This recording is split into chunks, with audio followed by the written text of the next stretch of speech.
intimate relation between the hairs on the body and the vegetation on the body of the earth. The vegetables are nourishment for the skin, both as food and medicine, as stated in the third canto, Twacham Asya Vinir Vinam Vivishur Dishnyam Oshadi.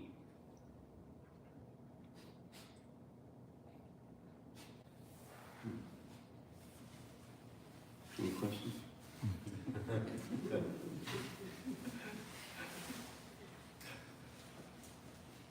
After all, Bhagavatam is the answer to all questions, right? So, any questions? We're hearing of one of several descriptions found in the Bhagavatam of the sequence of the unfolding of universal form, or the form of the universe, or creation. And there is a point of origin. The point of origin is the source. We had this discussion yesterday. There were some unanswered online questions which we'll take today, right? We have them still? The relationship between the source of all things and specifically the cosmic manifestation or material manifestations. Because one might ask, how can matter come from spirit? It's a reasonable question.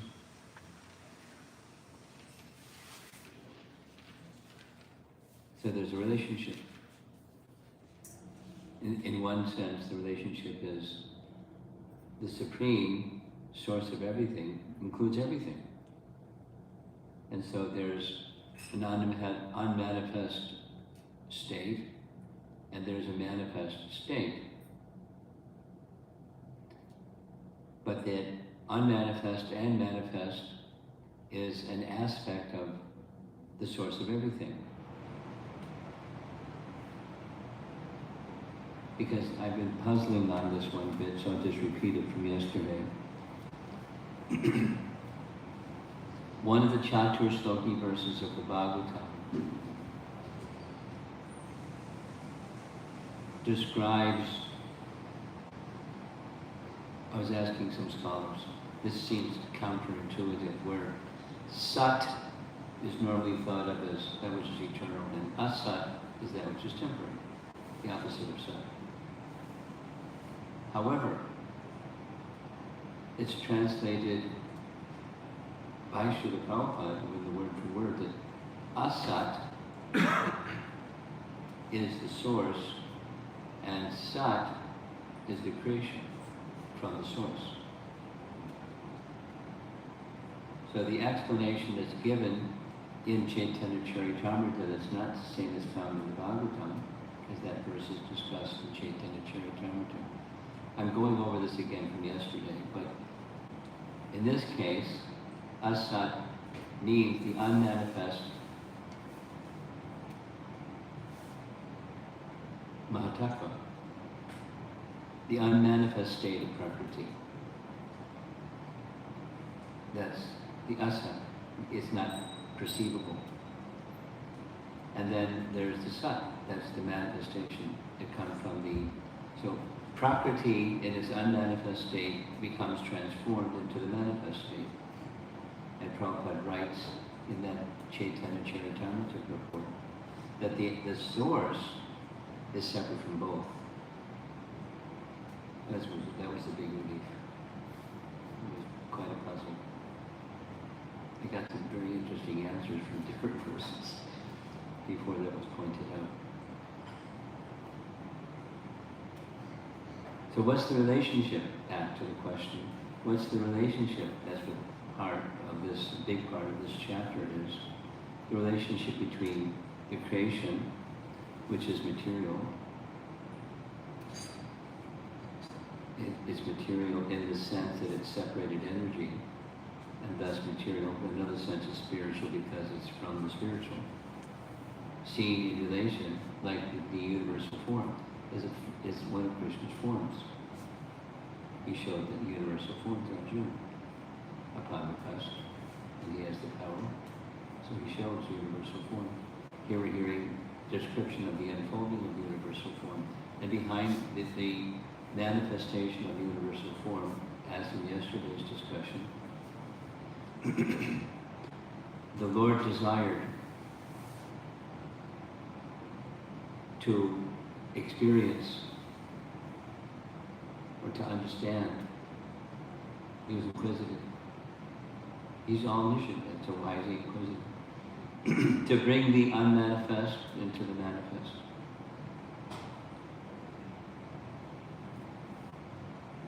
He doesn't need the sun to see, but in previous verses, the sun, through the sun, the Lord sees.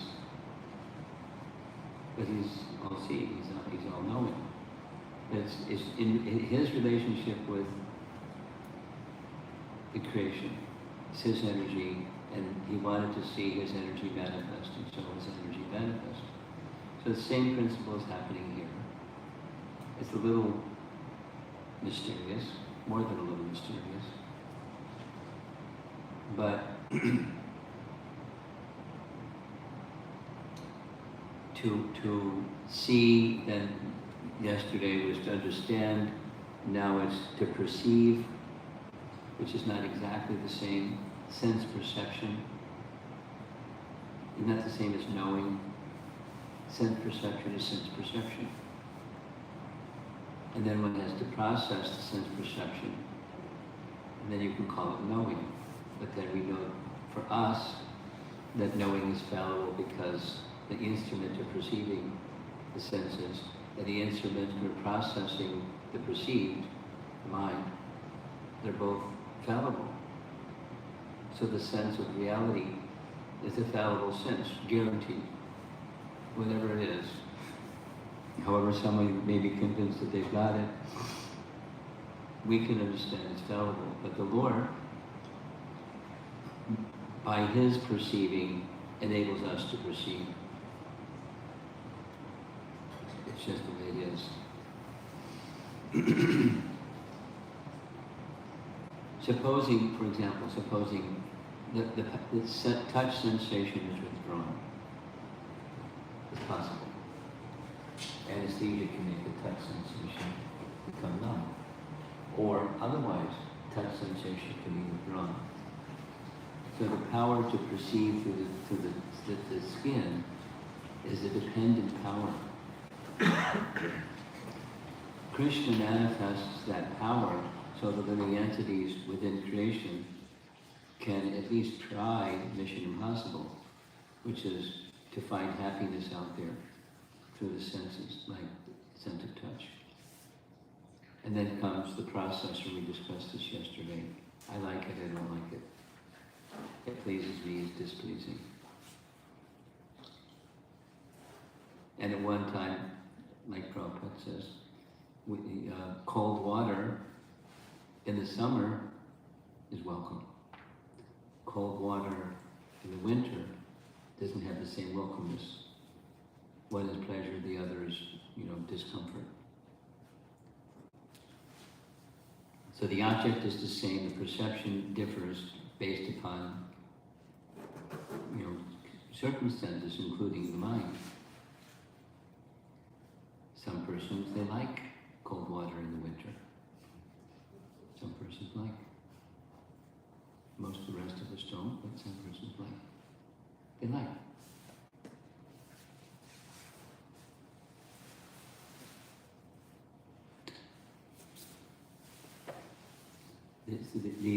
The big picture, there's details here that are quite confusing to me. The big picture is the relationship between the cosmic manifestation and the source of the cosmic manifestation. The Lord wanting it to manifest, and so he desires to experience it in its manifest state, and then it becomes manifest. And then there's perception. So like there's pores of there's skin, there's pores of the skin, there's hairs in the pores of the skin. So that likeness for the living entity has its likeness within nature, like vegetation and trees. I don't understand how the trees are the lord of the touch sensation. But leaving that to the side.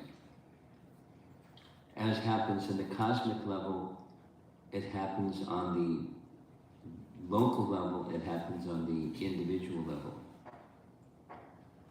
Local level meaning trees and vegetation. So trees and vegetation have their function for the living entities that take birth. They also have skin and pores of their skin. At least certain species have pores of their skin. Some perspire in other ways. But for humans and many other four-legged animals, they perspire through their skin, these cows. And there's a relationship. One of the final message and the final purport is that vegetation has its function for both the maintenance and medical purposes. Vegetables and the products of trees have its source of nourishment, not only for humans, but other forms of life. And when one knows the science of herbal treatments, the vegetation, taking Prabhupada's word for it, everything has a medical purpose. There's a beneficial purpose for all things within nature. Now that some persons know some of it, some persons know it a lot. Some years ago, there was a Dr. Pillai that Guru Prasad Swami and I both visited, way South India, and he was a strict man. He personally went and he trained an assistant to go into the forest and gather all the herbs that he used for his Ayurvedic medicine. And I didn't hear him say this, but Guru Prasad Swami said he heard him say, stainless stool. That herbs should be cooked in clay pots, not in steel. Stainless stool. He didn't like it because they're naturalists. But he knew how to select, and in the forest, the strength of the herbs are not lost. I think that's, probably everything is strength is lost. I think it's Krishna's colors.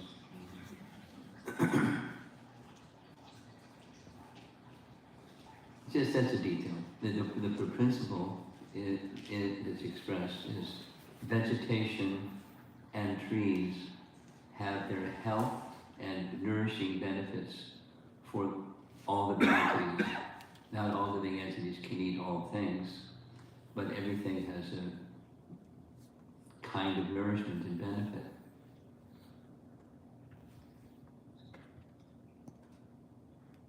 So then there's a relationship that's back to the main part of the purport. There's a relationship between, I'll read what it says.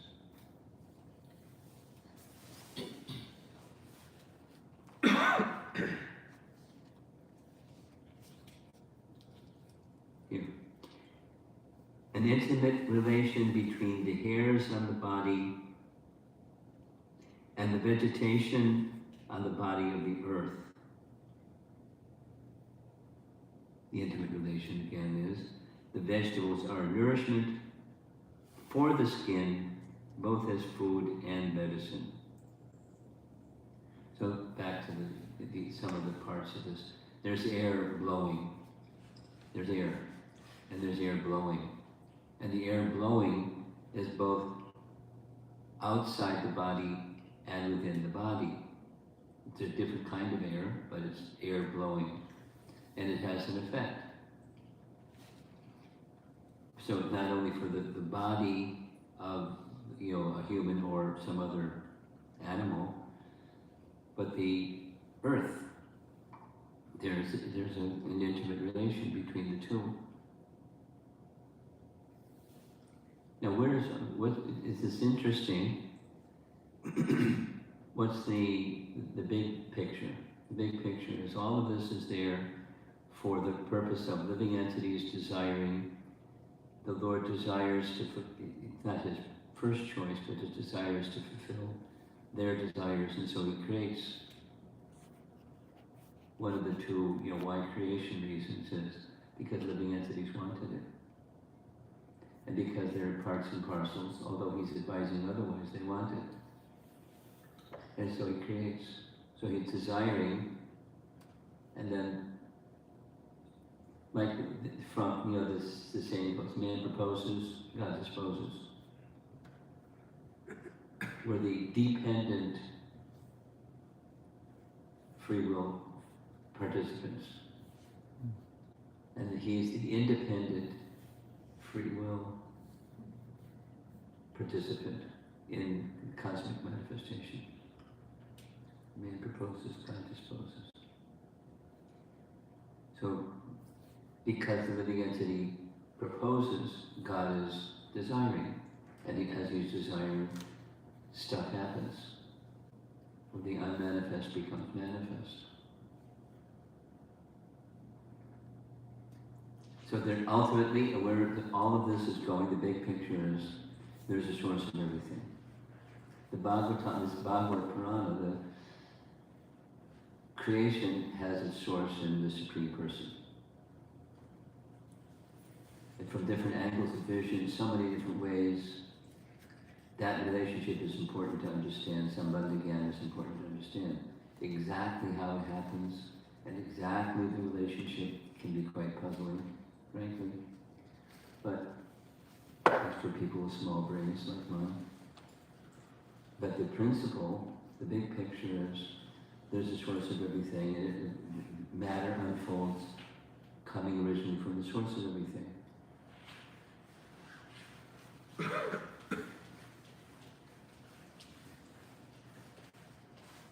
And there's an interrelationship between the parts that are in the creation and other parts of the creation. It's part of the plan of the Supreme Lord for the maintenance and sustenance of the creation, including the wind blowing and the sun shining and everything. There's a purpose. And God consciousness, when it's really refined, is to understand the relationship between all things and their source, and then B, the interrelationship between those things that are from the source. It's not that you can't be Krishna conscious if you don't understand the interrelationship between all things and other things. At least fundamentally the principle is to be understood. The principle is to be understood.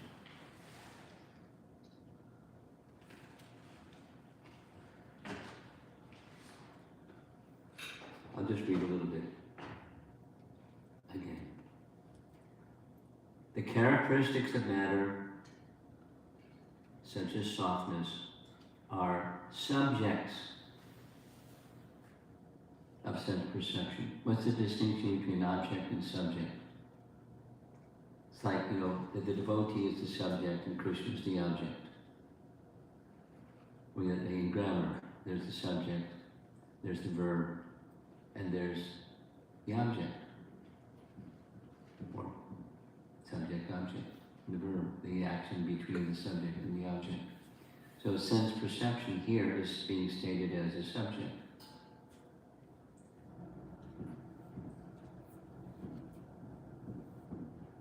Of the characteristics of material creation.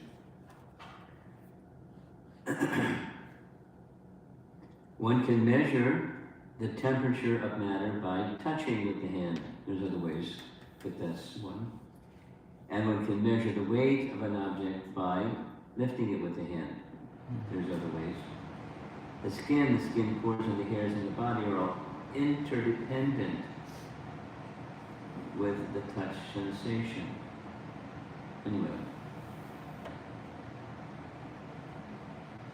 if you want to be an Ayurvedic physician, or just like a,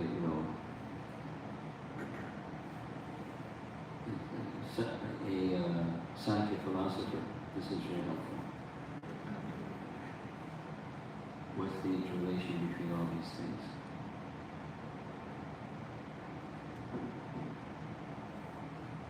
We're not the control. We're not the source. We have a part to play. And the Bhagavatam wants to lead us to Bhagavan. And here, the pictures, the relationship between what we see, what we can perceive, and what's behind what we can perceive.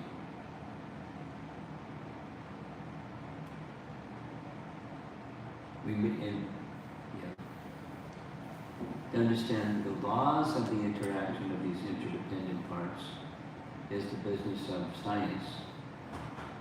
But the scientist often wants to exploit those laws in order to create something that enhances sense enjoyment, whereas the theists want to understand so they can have a deeper appreciation of the source, the lawmaker behind the laws, the source behind the manifestation of that creation. That's the theist.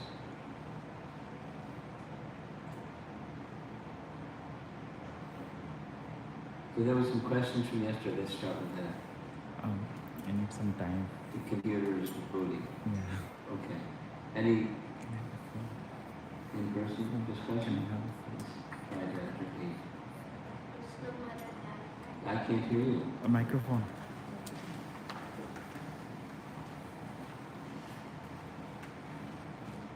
You sound to have a soft voice.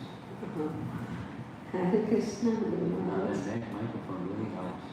Now I can hear you. Yesterday's class, you were mentioning that among the Chinese, there is no term for consciousness, for the soul. In the Chinese language. Chinese language. So I was later thinking, when the patient is anesthetized for a surgery or something, and they are brought back to consciousness, brought back to consciousness. So there must be, in their language, there should be some word for consciousness, I thought. We said, oh, he's back, consciousness is back after the surgery. You tell them. Hey guys, you gotta have a concept. And with the concept, there's gotta be a word that matches the concept. So get together, will you? Then I had another thing when we were going through this. They have different ways, just for your information, Yeah. this response, rather than a joke. There are different ideas amongst the Chinese scholars or translators. Consciousness should be identified this way, consciousness should be identified that way. It is within our language, just identified differently, and this is the right way, and that's the right way, and the other thing the right way. It's not exactly, there's not agreement that much, I know. And it's not a one-to-one correlation between the word consciousness. There are other ways of looking at the same object subjectively.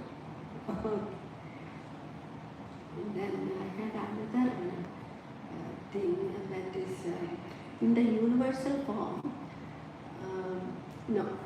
To start with, man is built in the image of God.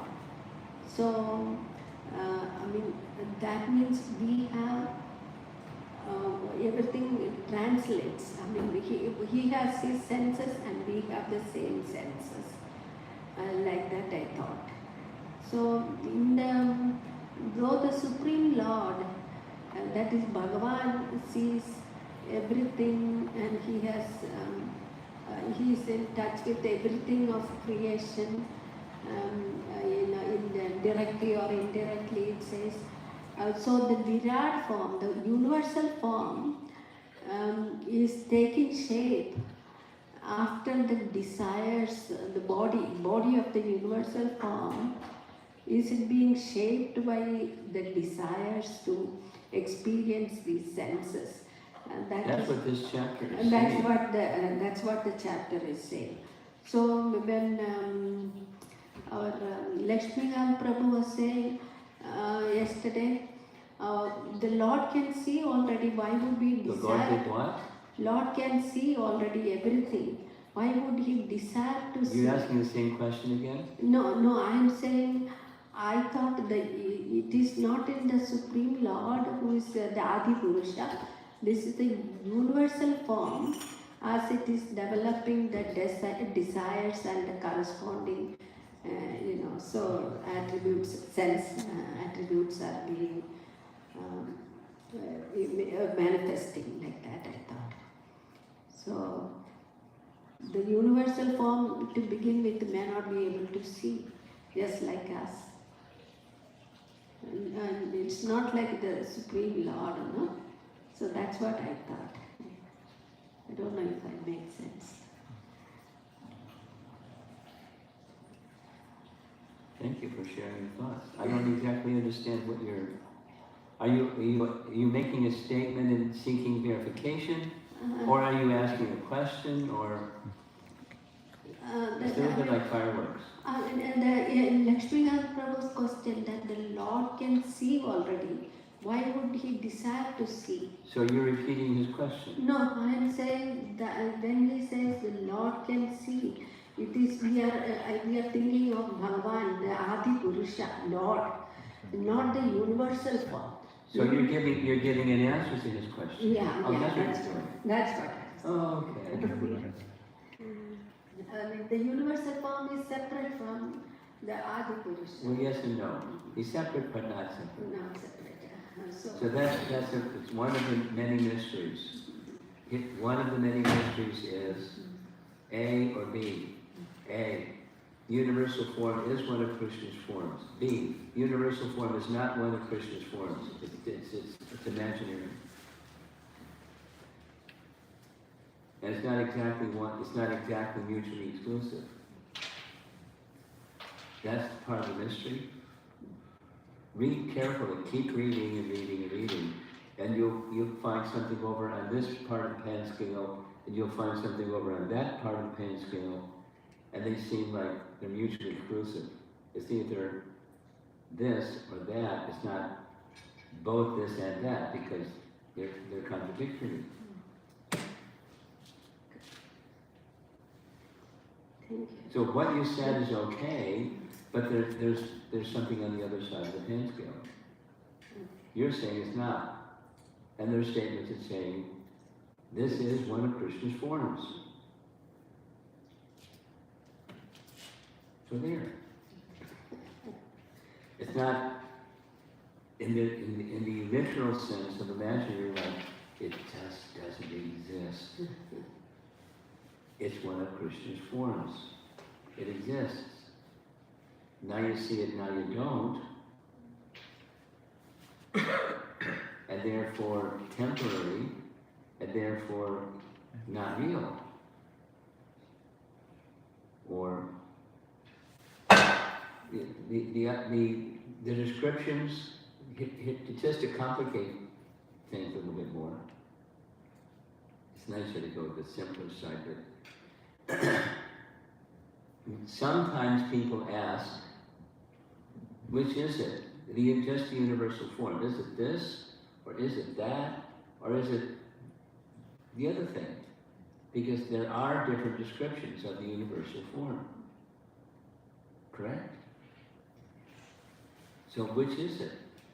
You know, what the 11th chapter Bhagavad Gita description is, very specific. Canto 2, chapter 1 is very specific. And this is somewhat in between the two. And they're not exactly the same. So which is it? You've been through that one before? I've been through that one before. It's just different ways of looking at the same thing. The different, because it's one of Krishna's forms, and that form can be perceived this way or that way, as the universal form. It's not, Bhagavad Gita chapter 11 is right, and therefore Canto 2 chapter 1 is not right, because they don't match. Or the other way around. It's not either or. That there are subjects, there are topics in the Bhagavatam and in Krishna Tattva that seem to be contradictory. Queen Kunti's prayer, she points out a number of directly clear contradictions. And she says it's bewildering. So if Kunti's bewildered, you're in good company. So it's not exactly that your answer, your response to this question from yesterday did not exactly the complete picture. Thank you. Okay. Hare Krishna Guru Maharaj. Thank you so much for coming and giving us so many knowledge, so much knowledge. Even the Gita values, it's really good. And Well, that time, yeah. yeah, One more value. yes, It's a Maharaj. good one too. Maharaj, Bhagavatam is like, I feel like surprising, and it is hard to understand so yeah. many things. But I'm taking slow by slow. I'm reading with Amrit Keli Mataji, and I'm doing Bhakti Vaibhav. But still, it's hard to digest so many things. That's okay. So, Welcome to the club. so it's, So now, what to do when you don't understand so many things? I just take it granted. Well, here's what Prabhupada said. This is a very simple, it's similar to your response. Read it again. And after reading again, you still don't understand? Read it again. Let some time pass, read it again. You still don't understand. Just by repeated reading, then slowly there's cleansing, and slowly there's awakening, and then slowly there's some revelation. Oh, that's what was meant. Then you keep going, oh, there's so much more here that I didn't see even yesterday. And slowly, Bhagavan becomes revealed through Bhagavad Purana. It's not academic, it's devotional. Bhagavan is revealed through bhakti, not through academic prowess. So don't worry about it. Just keep accepting, yes, in principle, I'm not faithless, I'm not challenging, but I don't understand it. We're going to hear some more on that specific topic this weekend. Thank you, Maharaj. And today's question I have, like, God proposes, man proposes and God he disposes. You've heard So, that before, right? yeah, just in the class, you are talking about man proposes and God disposes. So, how can we understand that? Whenever somebody says like that, I always tell them that is because of our karma. Because of karma. Is it That's not the correct? only valve. Supposing what about Putana?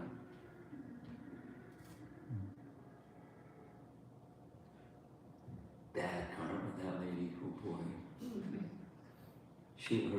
Her pleasure was eating children. Bad lady. Bad karma.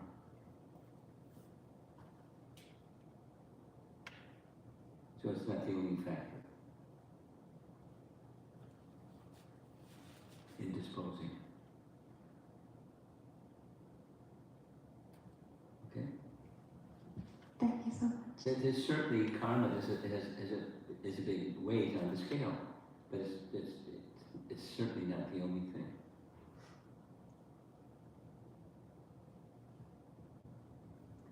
Here's one. It's going to come this weekend. I've been meditating on this a lot. It's nice. In Chaitanya Charitamrita. You familiar a little bit? Not much. A little bit.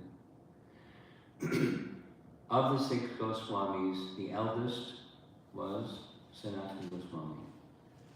Sanatana Goswami was told by Chaitanya Mahaprabhu, after giving him instruction for a whole month, go to Vrindavan, I'm going on to Puri, and after some time you can come see me in Puri. So 1 year in Vrindavan, he went to see Mahaprabhu in Puri. He contracted a disease that made his skin erupt in sores. And the kind of sores, some sores are dry, itches. These were wet, yucky, smelly, bloody stuff was oozing from his body. Mahaprabhu had we mentioned this already yesterday. Mahaprabhu had the power to cure him because he had already done it. He did it with a Brahmana named Vasudev, whose body was riddled with leprosy so bad that worms were eating away his body.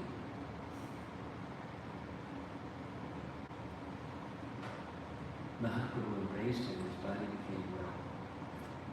Thank God. Vasudev was crying.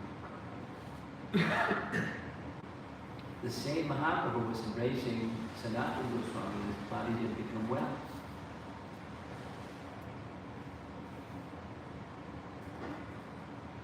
Karma? Man proposes. God disposes. Simply just karma. There was a purpose. Haridas Thakur said, "Oh dear Lord, who can understand your purpose?"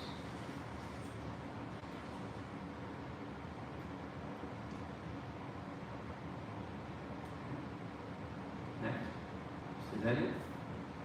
Eagerly waiting for personalities of Chaitanya Charitamrita. Thank you, Maharaj. Guru, this is a question from Yesterday. Anna. Okay. This is Girdhari Prabhu's son, Shriya. We can pursue material scientific studies with an intention that we can reach out to that crowd and share Vedic science accordingly. Yes. Is that correct understanding? It's possible. It's really easy to get distracted from that mission, but that's certainly possible. That's something that Prabhupada wanted.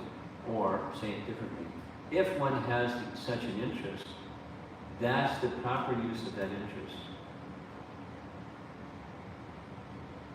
And he wanted his science-minded disciples, followers, to do that and engage with those that are atheistic scientists and be able to speak the same language as the atheist scientists, but help them become theists, by humble persuasion and logic and reason and, the strength of Bhagavad Dharma. He wanted. He gave a lot of encouragement to Bhakti Sridhara Maharaj. A lot. And to Sadhguru and others. And he wanted others to do so. It's certainly possible. And it's like swimming with sharks. It's also pretty dangerous.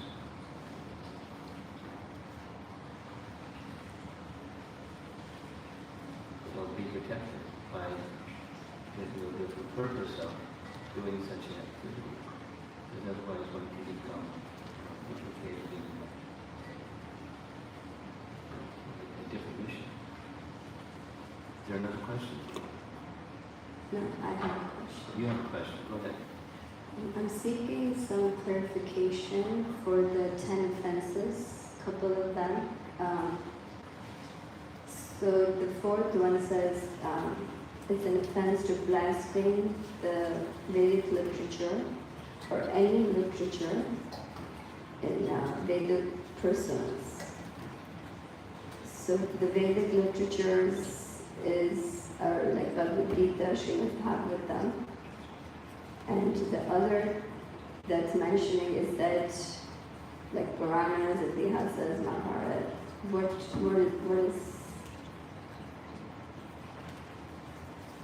what other literatures that It can expand. The Sanskrit is Shruti, Shastra, Ninda, and the Shrutis are complemented by the Smritis, or literature in pursuance of the Vedic version, Shrutis and Smritis. Now it can expand to the commentaries of our acharyas that are writing on Shrutis and Smritis. One should not ninda, one should not blaspheme, or minimize, or vilify such literatures. Now there are people who do that, and they're offenders. So that's an explanation. The circle can expand. and the other one is to not to instruct a faithless person about the glories of the holy name. So my understanding is that we distribute holy name freely, And the books. and the books and the teachings of Srila Prabhupada, Yes. but we don't share the Confidential things. confidential things, such as like Krishna and his But holy we do, what we do is under the order of Guru. So the order of Chaitanya Mahaprabhu is give the holy name to everyone. Even people who may say, offensive things about the holy name, and the people who are distributing the holy name, we do it anyways. Under the order of Chaitanya Mahaprabhu and the representatives, the acharyas representing him. But there's boundaries. So that's your question. The boundaries are we don't give details and details and details and details to ordinary people about the holy name and the flow of outcomes from chanting the holy name. Rather, we say something very simple: chant to be happy, or the same things that Prabhupada said that we could say. Make your life sublime, or become free from material suffering.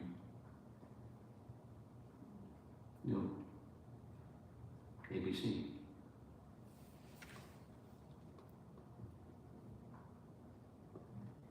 This. Just stay within those boundaries, and you're doing all right. Something else over here? You have something more? I have one more. One more. So I was hearing one lecture, and in that, the speaker was mentioning that there is a difference between doing service for Krishna's pleasure, or thinking that I hope Krishna is pleased by me. So if you can comment or.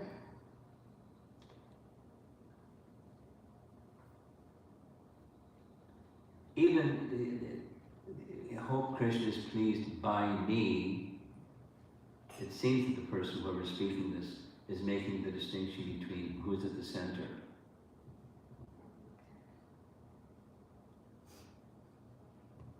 Because one can also wish that Krishna be pleased by me, but it's for Krishna's pleasure, as opposed to I'm at the center.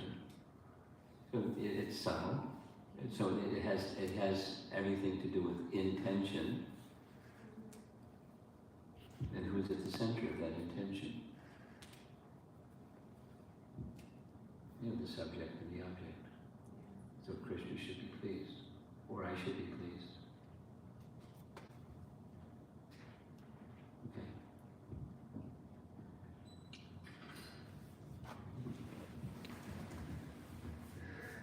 I was recently listening to a class, and Srila Prabhupada was saying in that, or it was a morning walk, and he was mentioning to his disciples that I'm translating the 6th canto, and it's so nice, it is so relishable. And somewhere I also read something like this, that certain sections of the Bhagavatam are maybe more relishable. And I was wondering, is it incorrect to say that, just like you speak of the 5 rasas, they're all absolute, they're all perfect, but Madhurya rasa is the highest. So in the same way, would it be incorrect to say that certain cantos of the Bhagavatam are more relishable to devotees, like the 6th canto, others are also perfect, but not like these descriptions are not as relishing, or yeah.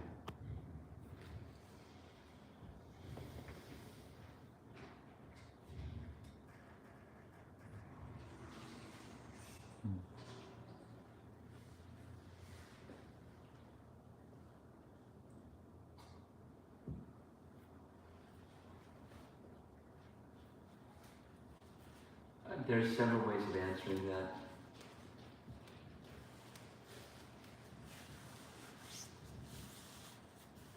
I'm thinking of Sadhaputta, and he really relished 5th canto. For some people, it's Sadhas.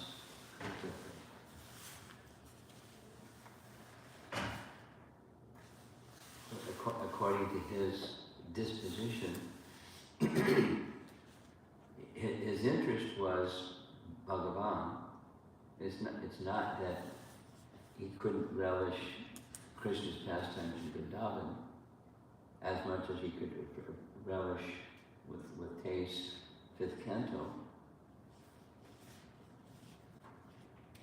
But there's a particular gift that Krishna had given him, or disposition that Krishna had given him, meant to be used in Krishna's service, which he did. And with that, the Krishna service aspect was very relishable for him.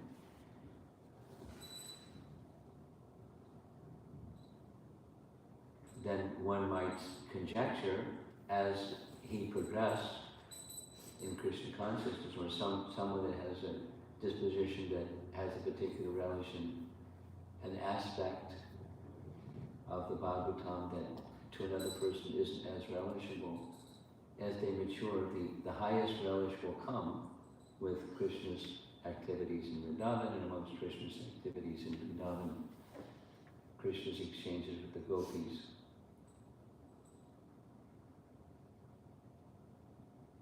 Then step back from that whole picture and say, how is one going to be able to relish those features of Krishna's pastimes in Vrindavan if one has been unable to relish the earlier cantos of the Bhagavatam? You know, we hear all kinds of things from Prabhupada about that. That's not what real relishing the 10th canto is. The battle of Kurukshetra is as important for Krishna Bhakta as Krishna's pastimes in Vrindavan and Krishna's pastimes for the gopis. So there's relish to be found in each thing in relation to Krishna. The whole of the Bhagavatam is in relation to Krishna. It's Bhagavad Purana in relation to Bhagavan.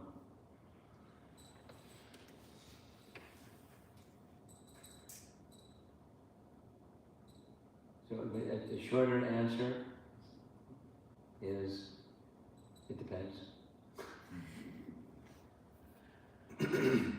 And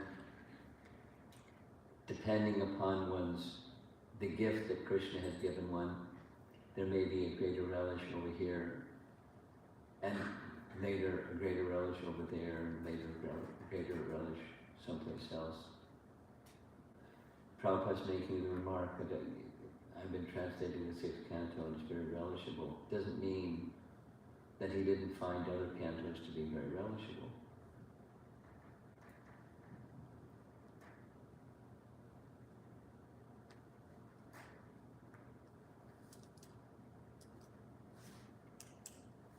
I would think that one should be very cautious about taking the position that, this section of the Bhagavatam is more relishable than that. To me, that would say something more about the individual's not yet mature in devotion to Krishna, to feel like that. At the same time, there's no denying Krishna's pastimes in Vrindavan are most relishable. But then how to get that qualification to relish them as they can be relished. So, with some note of caution. Someone may find something more relishable than other somethings, but they're all relishable.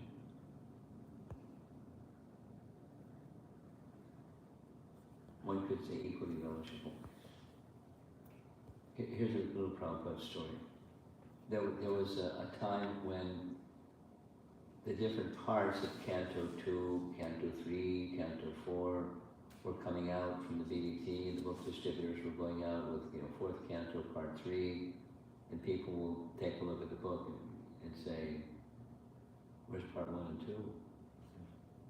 So they asked Prabhupada what to say when people say, what happened to Part 1 and 2? And Prabhupada's answer was, tell them, and it works. Tell them, when you're licking an ice cream, you can lick from this side or that side and it's all sweet. And it worked. People go, okay.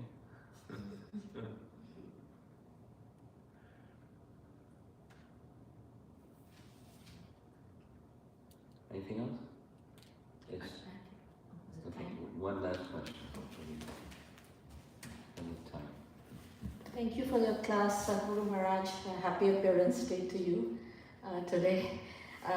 So you said that matter unfolds, it's coming from the source of everything, and the second was that there is interaction of everything with the source. Yeah. So I was thinking that we are all, even human beings, related to each other in this world, and that is why, you were also saying that we have to develop qualities, which are important.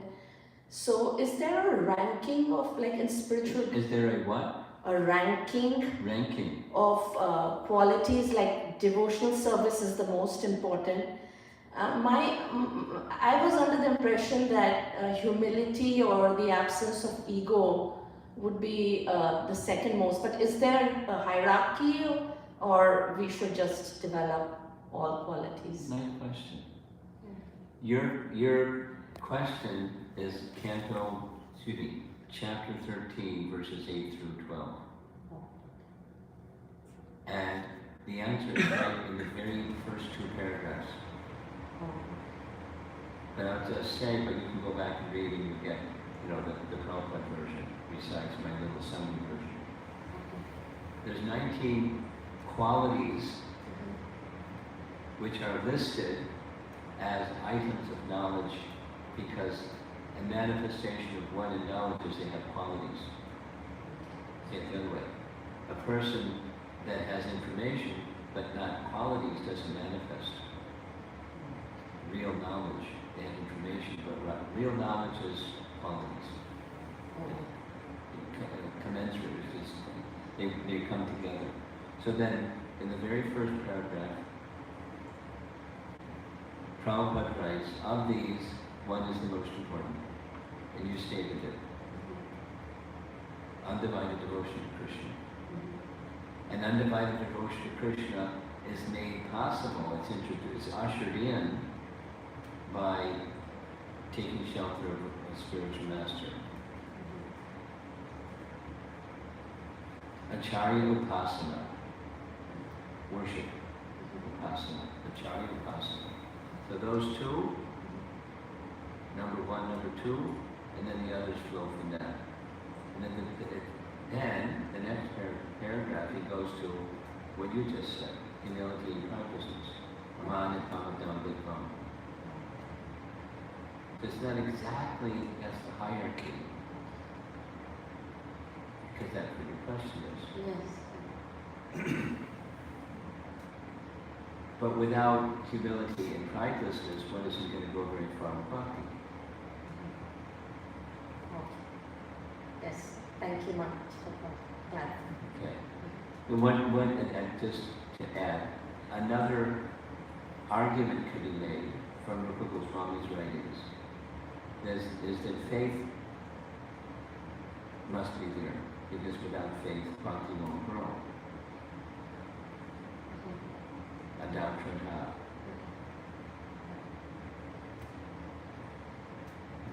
Yes, thank you.